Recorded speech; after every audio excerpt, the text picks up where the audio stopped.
Stalin violated the Soviet-Polish Non-Aggression Pact by invading Poland in 1939. Stalin violated the Soviet-Finnish Non-Aggression Pact by invading Finland in 1939 without any declaration of war, starting the Winter War. The heroic Finns fought back the Big Red Army. Stalin bombed Sweden in 1940. Stalin violated a provision of the Soviet-German Non-Aggression Pact, Ribbentrop-Molotov, by invading Lithuania, Estonia, and Latvia in 1940. Bolsheviks rolled in to terrorize, torture, and kill the people in the standard communist practice. The Soviet cattle car deportations afflicted more than 500,000 Estonian, Latvian, and Lithuanian Christian Europeans who were shipped to the Gulag. 12% of the entire Baltic population was either deported to Siberia or executed by the Jewish Soviet secret police. Stalin grabbed a piece of eastern Romania in 1940 and forced Romanians to surrender Bessarabia, Moldavia. In a sickening double standard, the Allies remained silent about this brutal Soviet aggression. Instead, the Churchill-Stalin Pact was signed on 15th of October 1939. Secretary of State for War Churchill signed the executive documents of this pact on 8th of February 1940 in London. The Allies did not give a rat's ass about Poland. They only used her to start the war against Germany. And now, still no boycotts and no war declarations on Soviet. No anti-communist propaganda in the media. And no, Stalin is the warmonger. Nothing.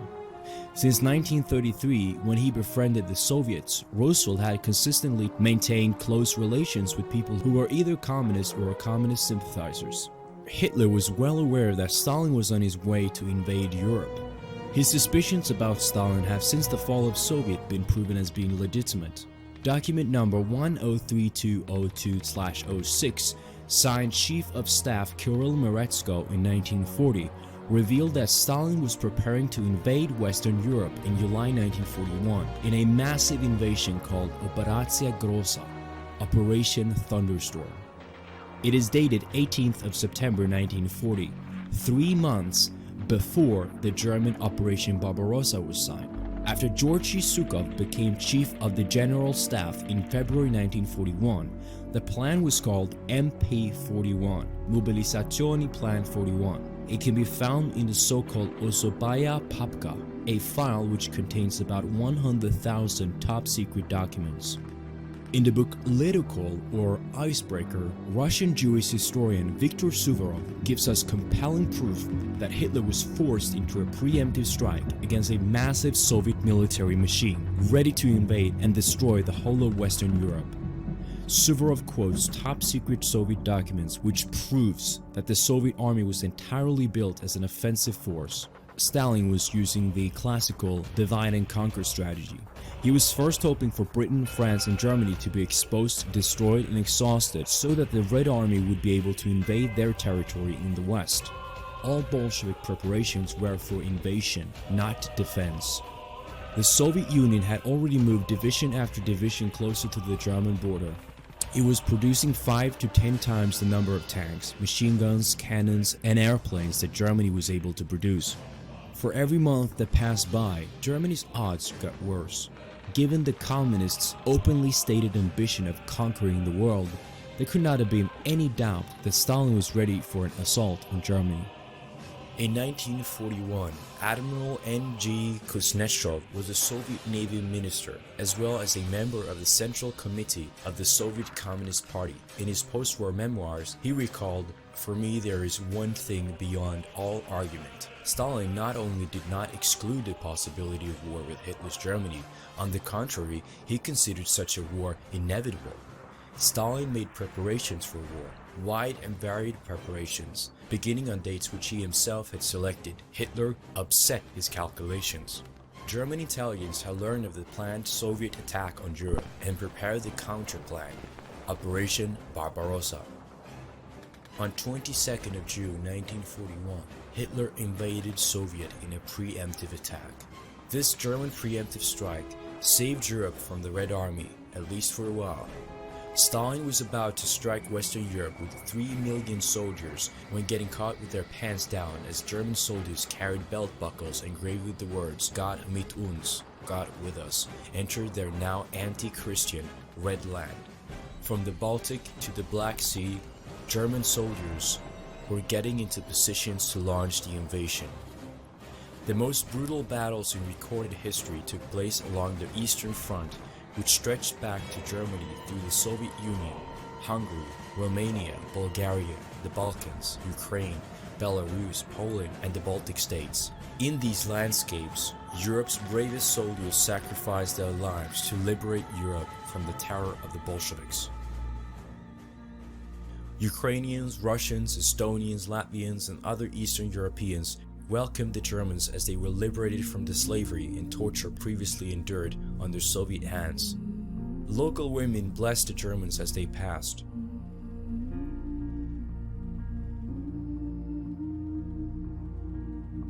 Women gave the soldiers food, and the soldiers even helped them restoring homes and churches. The German villages, what was left of us, was herded into the cattle trains and shipped to Siberia. And quite a few villages really disappeared that way, and it was literally a matter of hours, if not minutes, until our turn in Halberstadt came. And I understand that actually half of Halberstadt was exiled.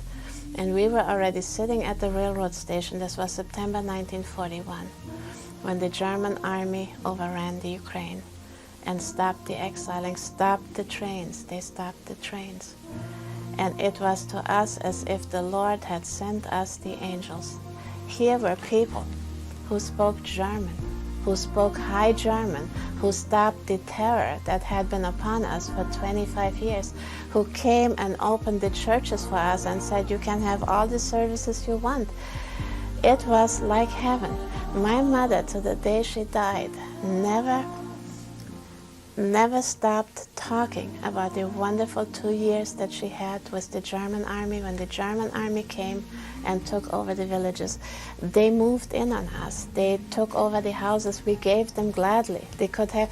My grandmother started cooking as if cooking went out of fashion, and it was magnificent when the Germans came. And they set up apparently certain headquarters there. They had some radio broadcasts, certain stations and so on, but most of them moved, of course, ran over us and moved east in their fight toward Moscow, in their push toward Moscow. But some stayed back, and we were absolutely convinced that the Germans had come to save us from communism.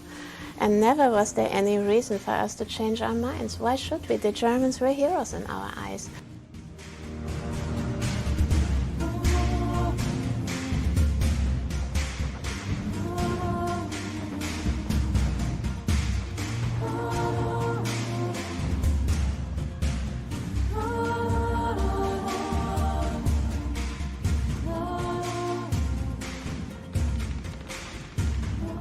As the Germans advanced east, millions of Russians refused to fight for Stalin and instead surrendered to the Germans.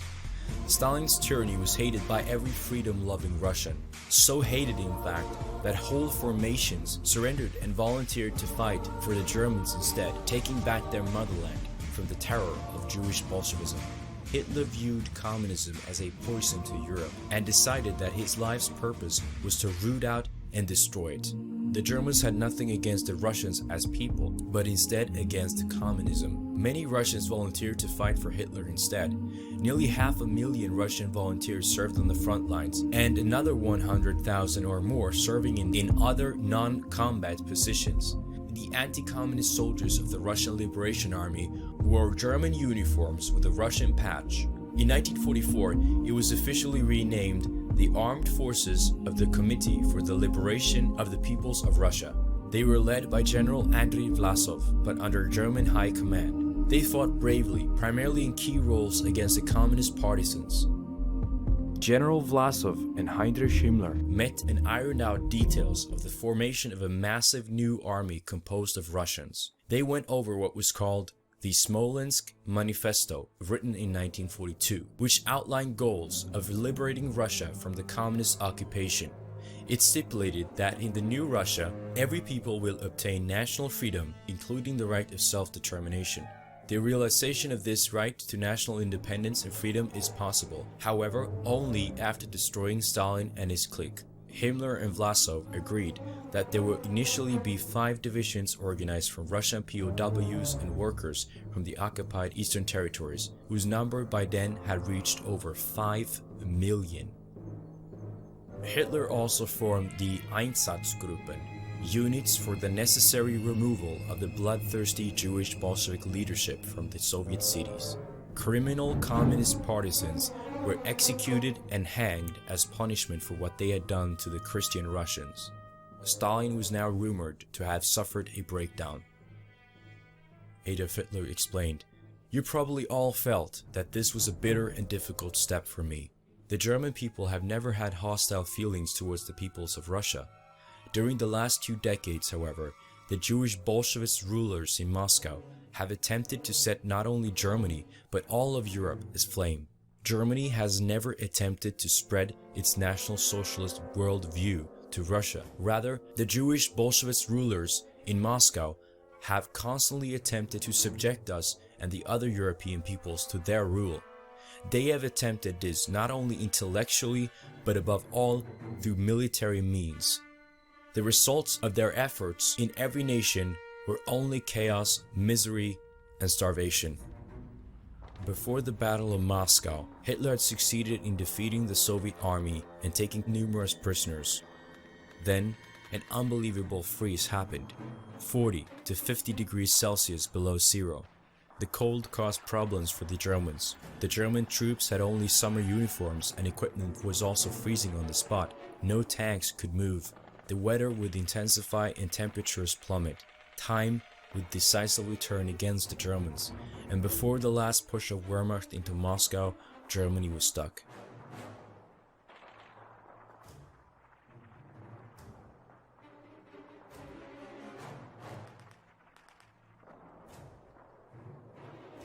Meanwhile, Roosevelt extended the Lend-Lease Act, which would send even more financial and military aid to the Soviet Union.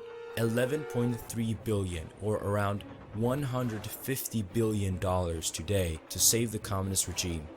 It was at that time the masses of Siberian troops were brought back from the Russian Far East and thrown against the Germans. The Germans did not manage to take Moscow, and were instead pushed back again.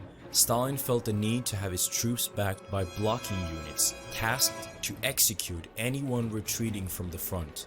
He also branded anyone captured as a traitor and later executed these former prisoners, while sending their family members to the camps.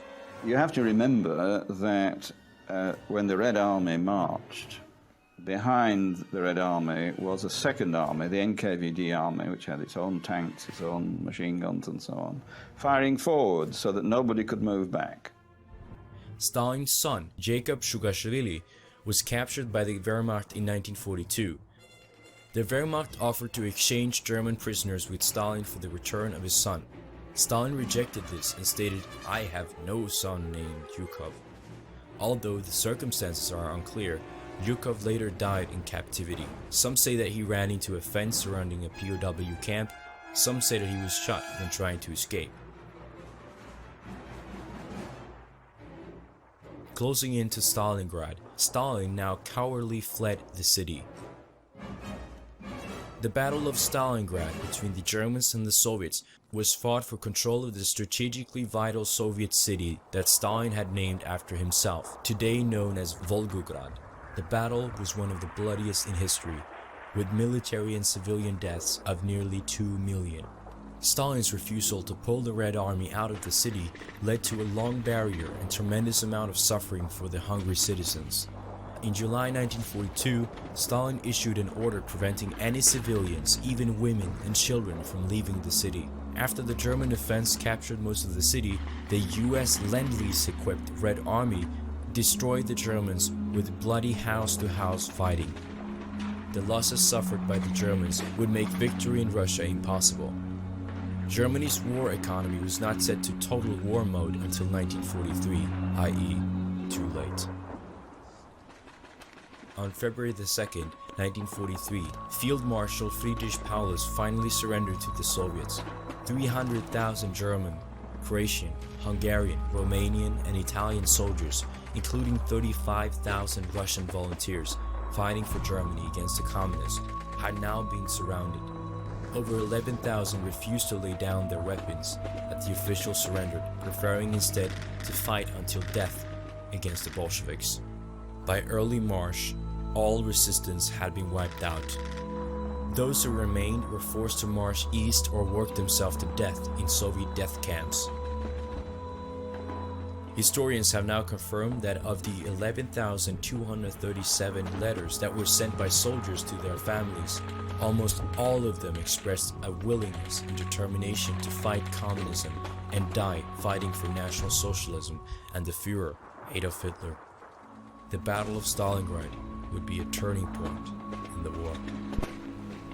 After the Battle of Kursk in 5th of July to 23rd of August 1943, the Germans were outnumbered by more than 2 to 1 and suffered casualties of around 203,000, while the Communists lost 803,000.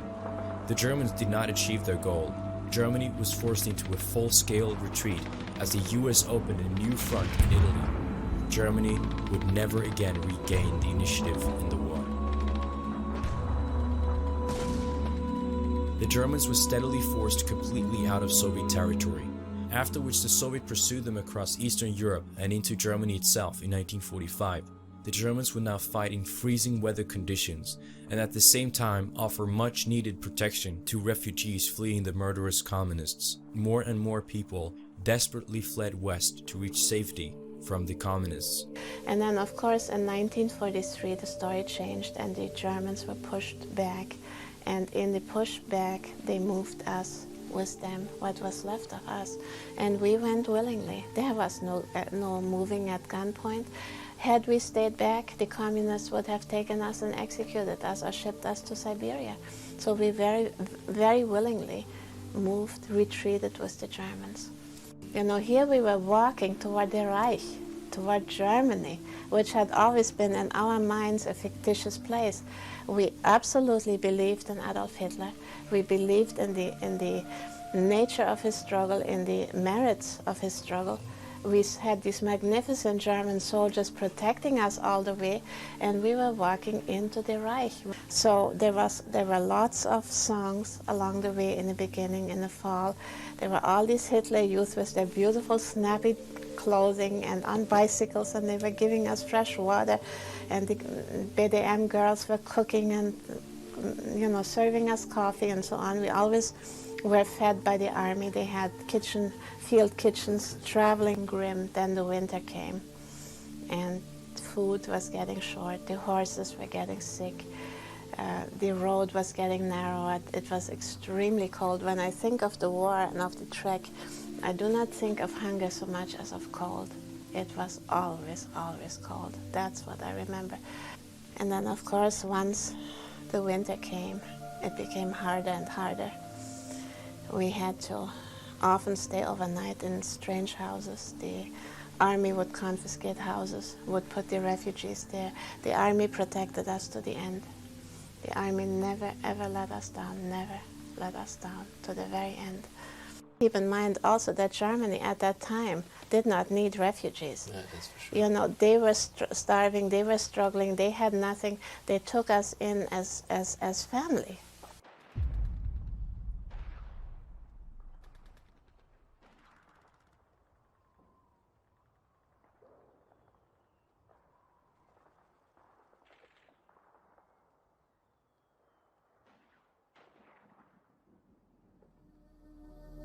While the soldiers on the ground were battling to end the war, leading politicians were doing all they could for political reasons to continue the conflict.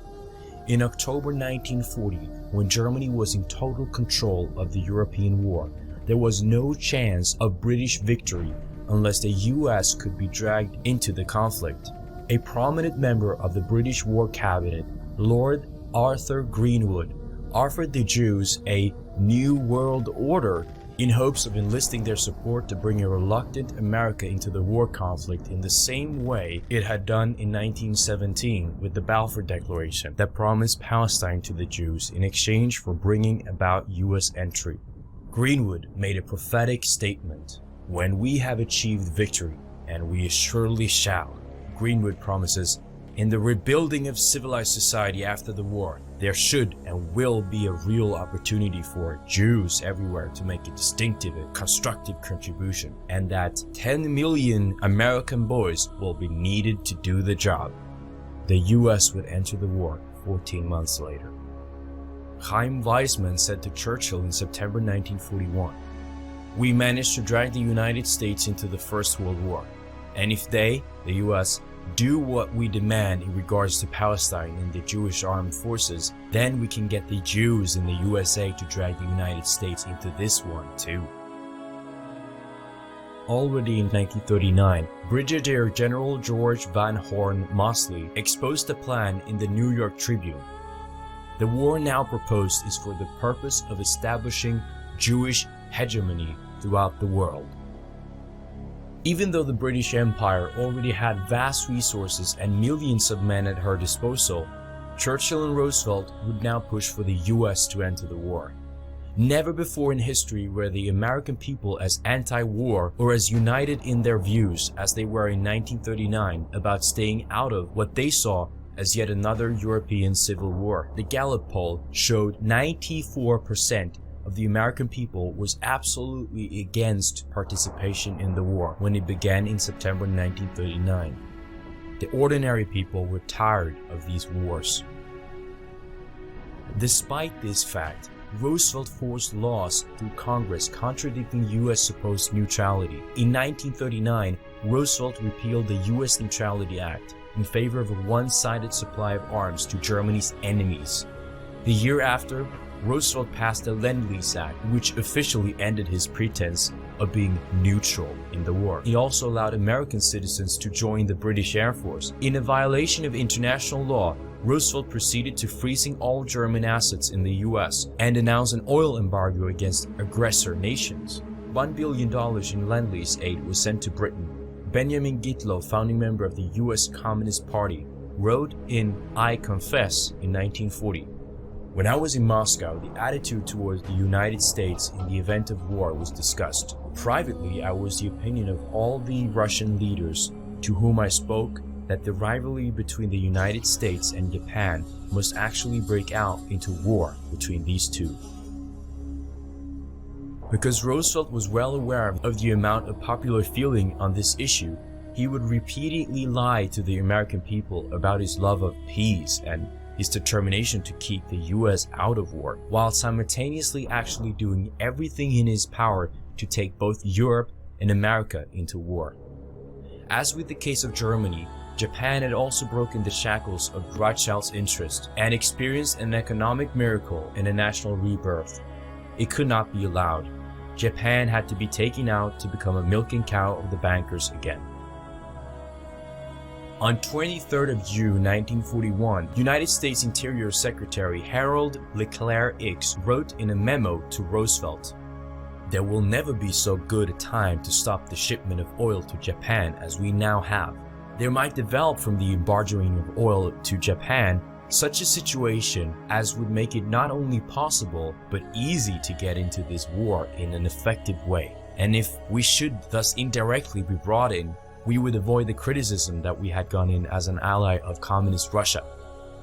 Roosevelt was of course still looking desperately for a way to enter the war. He then froze all Japanese assets in the US and later forced an oil embargo on Japan in an international act of hostility. As a direct result, Japan now lost access to 75% of her overseas trade and 88% of her imported oil. This led to Japan now having insufficient resources to continuing her war with Communist China. To avoid war, the Japanese first entered into negotiations with US officials, who demanded that Japan first would withdraw from Communist China before any embargoes would end. Roosevelt, of course, knew that the Japanese never would let themselves be humiliated in such a way. If the Japanese refused it, the embargo would continue, and they would collapse from economic strangulation. If they complied and withdrew all troops from the mainland, communism would sweep Eastern Asia, exactly as happened after the war, resulting in Communist China and the Korean and Vietnam Wars. The Japanese were giving a two-headed coin: die by starvation or die by communism. They decided to reject both of these options and fight instead. War Secretary Henry Stimson phrased it in his diary: "We faced a delicate question of the diplomatic fencing to be done so as to be sure that Japan is put into the wrong and makes the first bad move, overt move. The question was how we should maneuver the Japanese into the position of firing the first shot." The major organization which propagated up public support for US involvement in the European war before the Pearl Harbor attack was the cleverly named Committee to Defend America by Aiding the Allies. At the end of 1940, West Virginia Senator Rush D. Holt issued a detailed examination of the committee. The committee has powerful connections with banks, insurance companies, financial investing firms, and industrial concerns. These in turn exert influence on college presidents and professors, as well as on newspapers, radio, and other means of communication.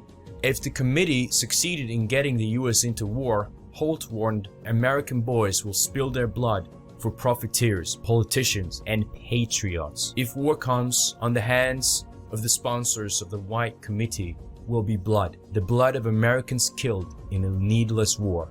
In March 1941, a list of most of the committee's financial backers was made public. It revealed the forces eager to bring America into the European war. Powerful international, primarily Jewish banking interests were well represented.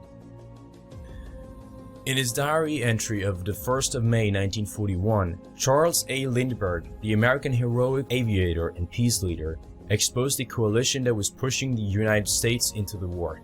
The pressure for war is high and mounting. The people are opposed to it, but the administration seems to have the bit in its teeth and is hell-bent on its way to war. Most of the Jewish interests in the country are behind war, and they control a huge part of our press and radio, and most of our motion pictures.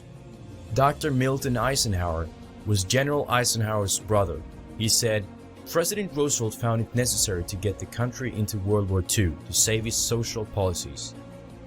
Early in 1941, Congressman Martin Diaz's committee came into possession of a strategic map which gave clear proof of the intentions of the Japanese to make an assault on Pearl Harbor. The strategic map was prepared by the Japanese Imperial Military Intelligence Department.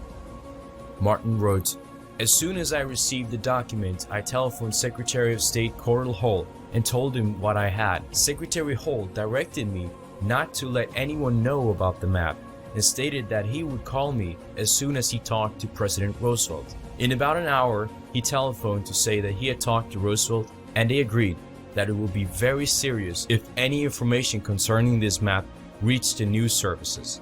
I told him it was a grave responsibility to withhold such vital information from the public. The secretary assured me that he and Roosevelt considered it essential to national defense."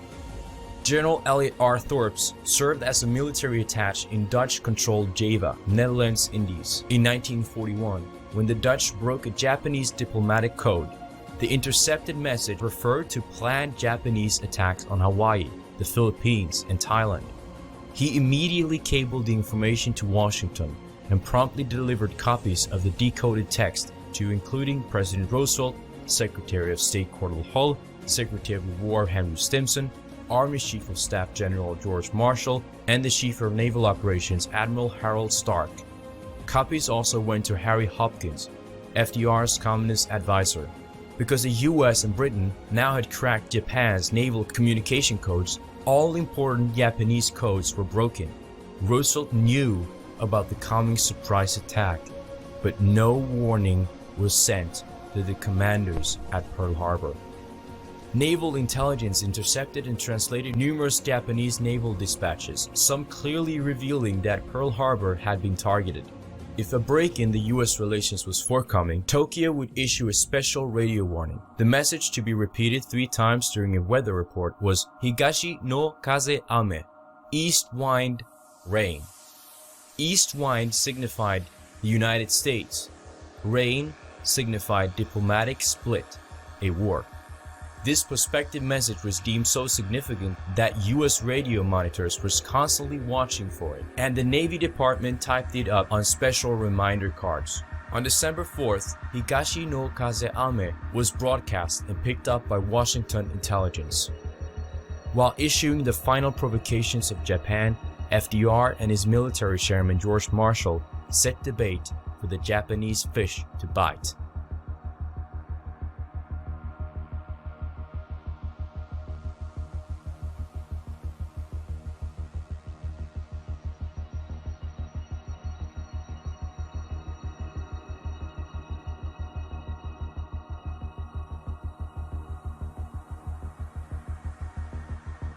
The Japanese, in the hopes of gaining an early advantage, decided to impose as much danger to the US Navy as possible. On the morning of 7th of December 1941, Japanese planes, launched from aircraft carriers, attacked the American fleet at Pearl Harbor in Hawaii, sinking or heavily damaging 18 ships, including 8 battleships, destroying 188 planes. The attack on Pearl Harbor ignited a sudden press frenzy and a wave of patriotic enthusiasm for entering the war. Roosevelt and the people around him would finally have their World War. The attack was not a surprise. Roosevelt deliberately allowed 2,400 US sailors to die without any warning. From the diary of Henry Stimson, we can see that Stimson's immediate feeling was not one of sorrow or outraged over the lost lives at Pearl Harbor, but rather of relief. When the news first came that Japan had attacked us, my first feeling was of relief that a crisis had come. Oliver Littleton, wartime British production manager, was undeniably correct when he declared, "It is a travesty on history ever to say that the United States was forced into the war. America provoked the Japanese to such an extent that they were forced to attack." The text of Hirohito's war declaration appeared once in the New York Times before its allegations disappeared in the winner's official history. "We hereby declare war upon the United States of America and the British Empire, to ensure the stability of East Asia and to contribute to world peace, to cultivate friendship among nations and to enjoy prosperity in common with all nations, has always been the guiding principle of our empire's foreign policy. It has truly been unavoidable and far from our wishes that our empire has been brought to crossroads with America and Britain." Hamilton Fish made the first speech in Congress on 8th of September 1941, asking for a declaration of war against Japan. In his book, FDR, The Other Side of the Coin, Fish says he is ashamed of that speech today, and if he had known what Roosevelt had been doing to provoke Japan to attack, he would never have asked for a declaration of war. Fish said Roosevelt was the main firebrand to light the fuse of war both in Europe and the Pacific. In 1943, when Japan occupied the important rice exporter Burma, the British bought up massive amounts of rice and hoarded it. Churchill then ordered the diversion of food away from India in order to feed his own troops instead. Now a rare commodity, the price of rice went up fourfold. The wheat from Australia, which could have been delivered to starving Indians before, was instead transported to British troops. Even worse, British colonial authorities, again under Churchill's leadership, actually refused offers from Canada and the United States to ship free food to the starving country. Churchill intentionally starved more than 4 million innocent Bengalis to death to pump resources into the war against the Axis powers. Churchill hated Indians almost as much as he hated Germans because India wanted its independence from Britain.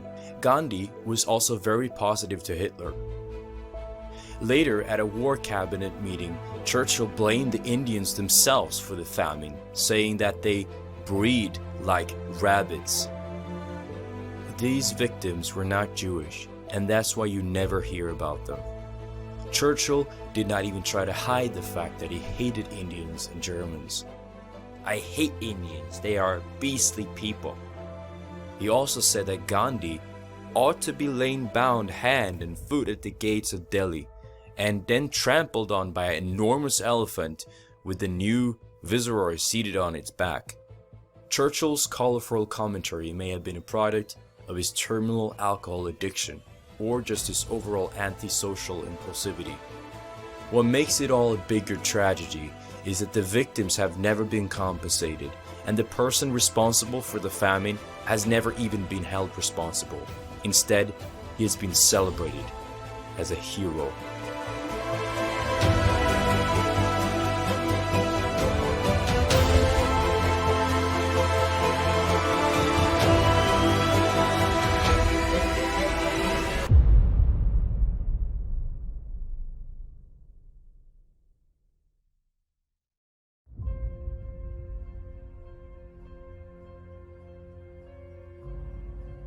The soft underbelly of Europe was left vulnerable to an attack, and the oil fields of Romania fueled the German military. Hitler worried that the Allies would invade Yugoslavia, Greece, and the Balkan nations to cut off Germany's oil supply and launch a final push upon Germany from the south and southeast.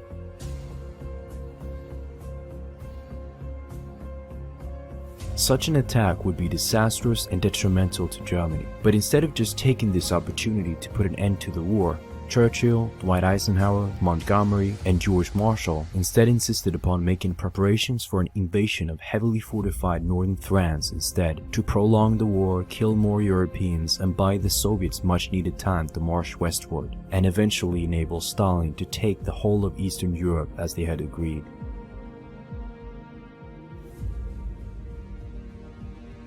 The reason for this was that Roosevelt and Henry Morgenthau envisioned a post-war world in which the Soviets and the United States would join forces to lay the foundations for a communist international world government, a UN.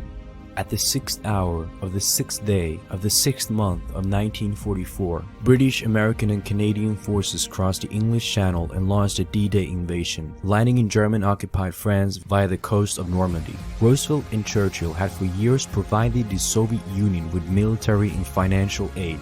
Now they would finally send in their troops to fight and die for communism.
Nearly 10,000 men were killed storming Hitler's fortified beaches of Normandy.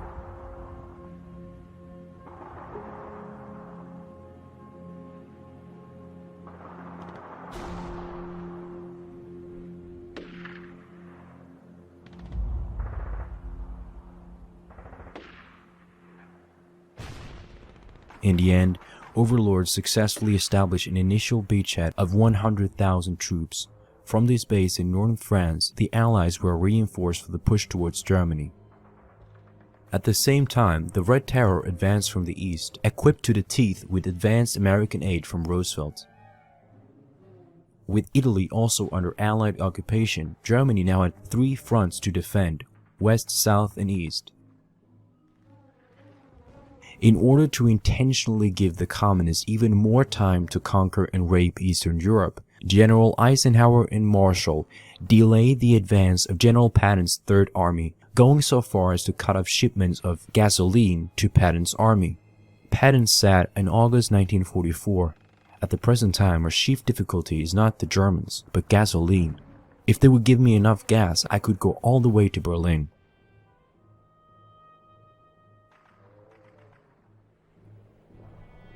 Between December 1944 and January 1945, the German forces made a last desperate effort to drive back the Allied forces, which took the Allies completely by surprise and almost turned the war on its head. Fought in the forest around the mountain region of Belgium, The mighty German offensive would be known as the Battle of the Bulge. American forces were met with German panzer divisions in the Ardennes forests battling the frigid weather as they fought each other. It was a decisive moment in World War II which would give Hitler a last chance to drive back the approaching Allied armies to the coastline. His wish was to force them back again to a negotiated peace. 250,000 German soldiers rolled towards the Western Front and moved their units in secret towards points east of Ardennes in late October. The Allies underestimated the Germans and thought they did not have the military strength for such an attack. In December, would the Germans advance and surround Bastogne, then drive for the Meuse River. American troops discovered German troops in front and behind them. Thousands of Allied soldiers destroyed their weapons and gave up in one of the largest surrenders in military history. The ammunition was short as battalions were down to 10 rounds per gun, and the weather conditions were still cold and snowy. The freezing cold conditions did not make it easy for any side in the battles. Frostbite was rampant, and the bitter cold caused additional casualties. The Germans floating to encircle the Allies in Bastogne from all sides. If they wanted, the Germans could now have easily taken Bastogne, but instead they gave the Americans an ultimatum of an honorable surrender. The Allies would have none of it. Allied planes instead arrived and started strafing and bombing the Germans and dropping supplies to the Allies, enough to make the Americans turn the tide. On January 3rd, the Allies launched a counterattack. And on January 16th, patrols from the 1st and 3rd Armies met north of Bastogne and pushed back the Germans again. By early February, the Germans had been pushed back where they started again. At the same time, the Soviets had taken the vital oil fields in the east, which caused lack of fuel for the German tanks in the west. This lack of fuel prevented them from reaching the Meuse River and left the Luftwaffe permanently stranded. German losses exhausted the last reserves and mounted at 84,834. The remaining German forces would now be driven back to the retreat in Berlin. The Battle of the Bulge was also the bloodiest battle US forces fought in the war, which resulted in 19,000 dead, 47,000 wounded, and 23,000 captured.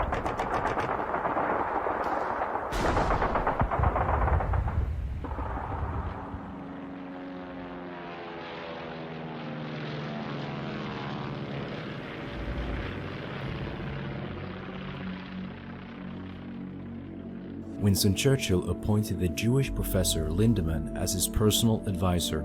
Lindemann, together with Churchill, decided that Germany would be subjected to area, carpet, saturation, unrestricted bombing, or what the victims themselves called terror bombing.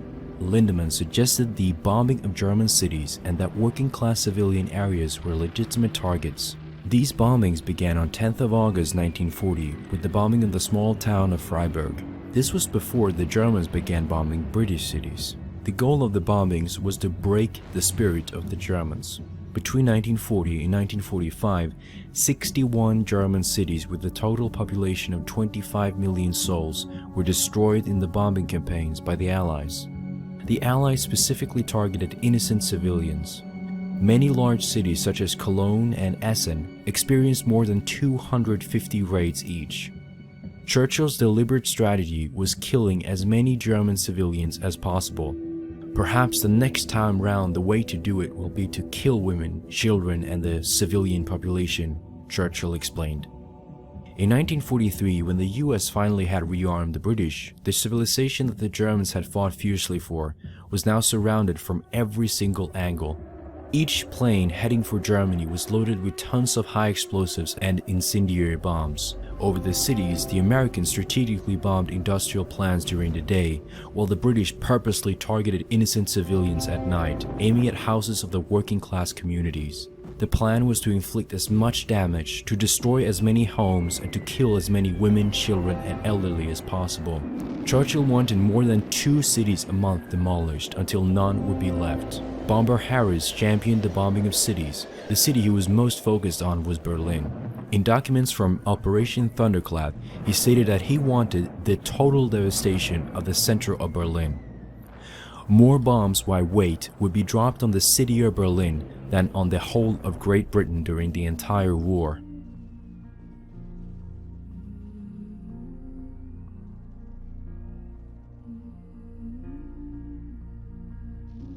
German cities will be subjected to an ordeal, the like of which has never been experienced by a country in continuity, severity, and magnitude. To achieve this end, there are no length of violence to which we will not go. Guaranteed Winston Churchill. As swarms of British bombers began the systematic destruction of Germany, tons of high explosives were unleashed on the nation, as schools, hospitals, homes, beautiful ancient art and architecture were all obliterated. The Allies thought that this would lower German morale on both the home and battle fronts, to the point that absolute collapse was inevitable for the Third Reich.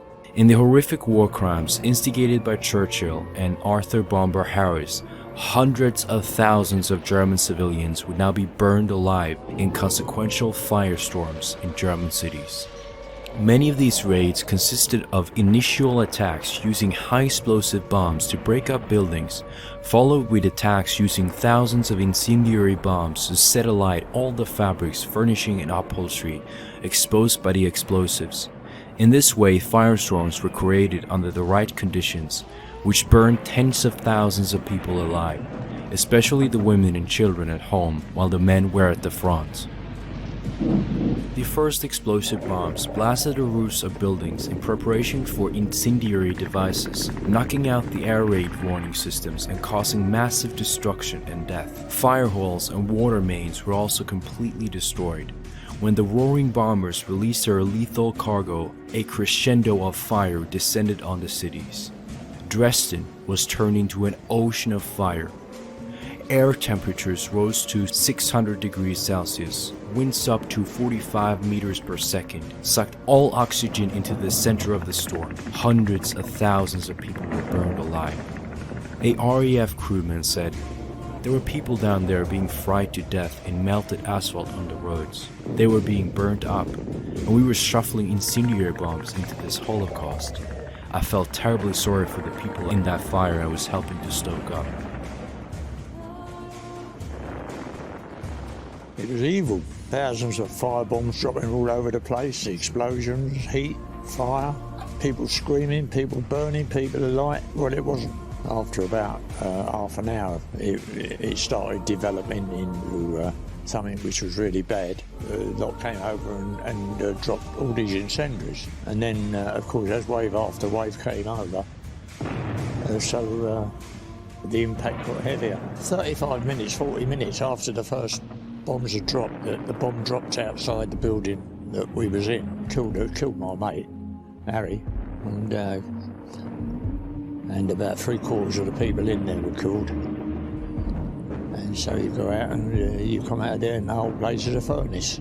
It's a furnace. Because we were in the centre of Dresden.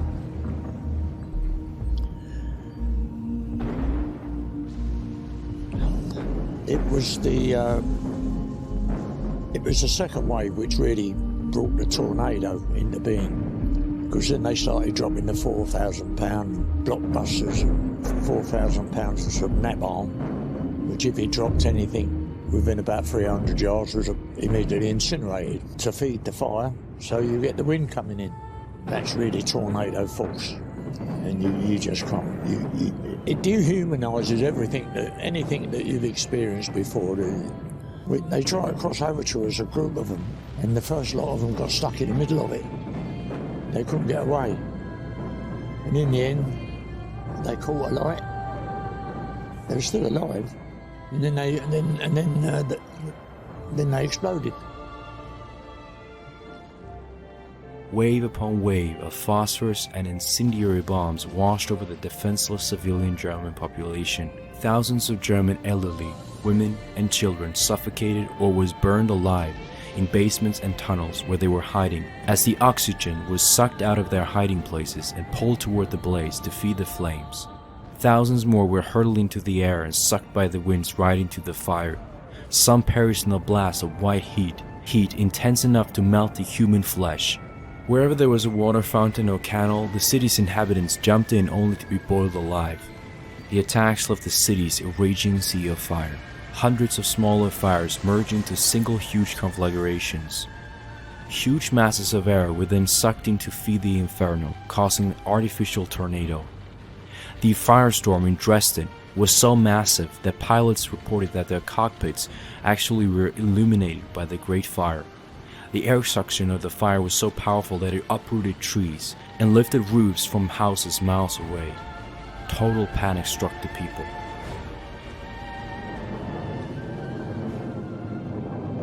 Er kam so wuchtig, dass dann immer alles weg war.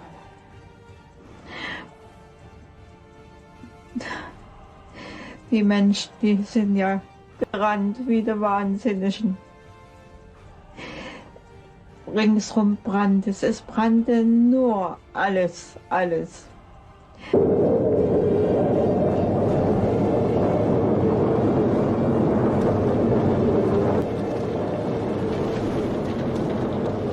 Die Stadt brannte, das war ein Feuerschein und Dunkelheit und Feuerschein zugleich. Das ist überhaupt nicht zu beschreiben. Ne? Ganz grausam. Eine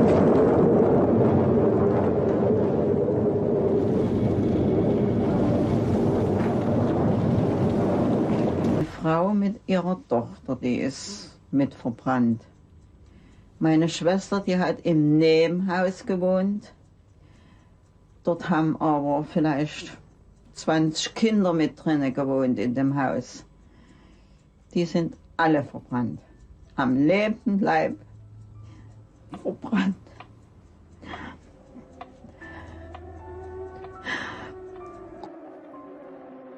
Achtung, Achtung! Hier ist der Befehlsstand der 1. Flakdivision Berlin.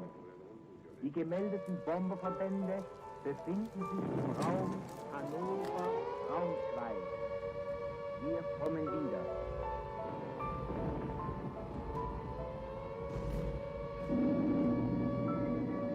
I went down on my knees, trembled and cried.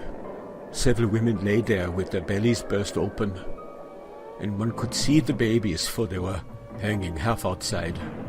Many of the babies were mutilated. Scenes like that one I saw everywhere, and very slowly one became numbed.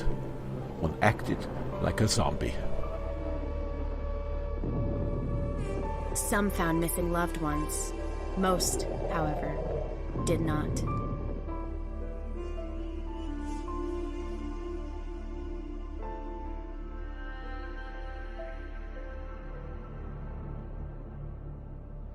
War und ich auf die Straße ging, dem Feuersturm entgegen, da sah ich tote Menschen, nackt. Ich dachte, warum sind die nackt? Die haben an den Kleidern gebrannt und haben sich die Kleider vom Leibe gerissen.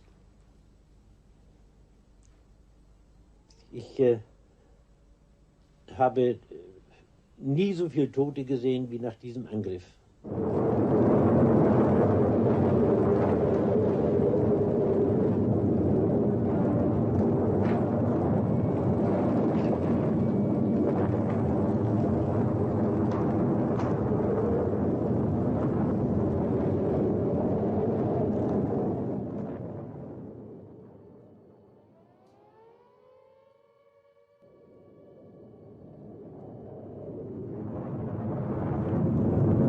Es war furchtbar.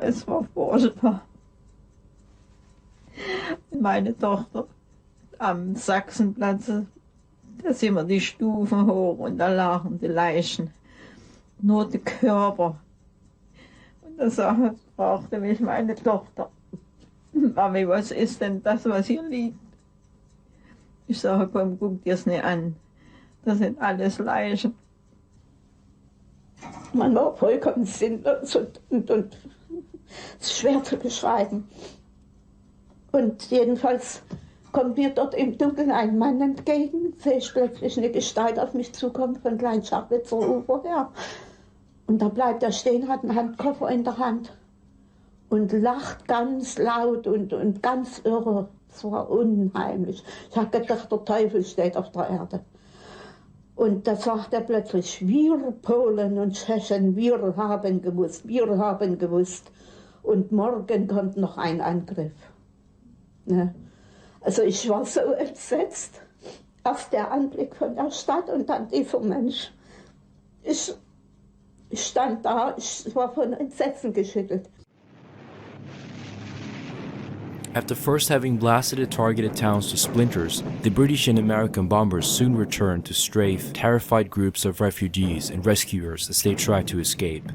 The Allies lured the civilians from their shelters into the open again. As they thought it was all over, twice as many bombers returned with massive loads of incendiary bombs and ignited all that remained and spread raging firestorms to the places where refugee Germans had fled. US Mustangs appeared low over the cities, strafing anything that moved, including columns of rescue vehicles and animals. The low-flying Mustangs machine gunned helpless patients as well as thousands of old men, women, and children, everyone who had escaped the city. When the last plane had left the sky, the cities were left in ruins. The streets were filled with rats swarming over piles of corpses. People had been liquefied into a yellowed mass that melted into the asphalt of the road, and some were left in ashes. Millions of refugees fled the cities, taking with them stories of the most terrible horror they had ever witnessed. Dann bin ich weiter, da war ich plötzlich alleine. Alles verstreute sich. Und da bin ich auf der Elbwiese, dann habe ich mich umgesehen. Das erste Mal umgesehen. Und dort habe ich geweint um Dresden, geheult. Geheult um meine Stadt. The RAF's relentless campaign against Germany during the final months of the war was a massive war crime, which served absolute no military purpose. The worst of all the raids was the one unleashed on Dresden. It had no strategical or tactical gain in the war whatsoever for the Allies. Dresden had no military bases, no communication centers or heavy industry, and no air defense. It was known as a showplace for culture and one of the most beautiful cities in Germany. This Allied air raid left 24,866 homes destroyed, 11 square miles of prime real estate and irreplaceable cultural treasures totally devastated, 35,000 recognizable corpses available to be identified, and hundreds of thousands of unrecognizable ones. More than 3/5 of Dresden was completely destroyed by bombing raids that lasted more than 14 hours. Because of so many refugees fleeing eastward resided in Dresden, it is difficult to say exactly how many were killed. Most honest revisionists estimate the death toll to range from a total of 350,000 to 600,000 dead. It was called terror bombing among the Germans. I think even some of the RAF, British pilots, and the Americans also knew it as terror bombing. They weren't kidding themselves. They knew what they were doing. They were slaughtering women and children down below in the German cities. This was sanctified. It was sanctioned by the British and American governments. This deliberate attempt to kill as many people as possible. A deliberate attempt to scorch from the face of the earth every German city above a certain size, let's say 25,000 people. We've all heard of Dresden. If we haven't, we should have heard of Dresden. But what most people don't know is that almost every German city suffered a similar fate. That is terrible, devastating bombing, and then a firestorm that's created by dropping phosphorus bombs to ignite the rubble that's blown this town to bits. Nothing prepared me for seeing women and children alight and flying through the air. Nothing prepared me for that. After Dresden, I was a nutcase. It took me 40 years to get over it. I don't think I even laughed for 40 years. I couldn't even laugh at anything. I said, and I still say, and I've said it in print and I've said it, I'll never forgive the people who ordered those raids. And that goes for all of them. Churchill, Attlee, all of them. Whatever they can say. They were still carrying on bombing other cities like this. And then, of course, they tried to put the blame on somebody else. No, we were supposed to be the good guys, and we finished up being worse than they were. What annoys me is all this was done in our name. The terror bombings of Germany during World War II left about 3 million Germans dead, 500,000 of them children, up to 10 million wounded, and 25 million homeless.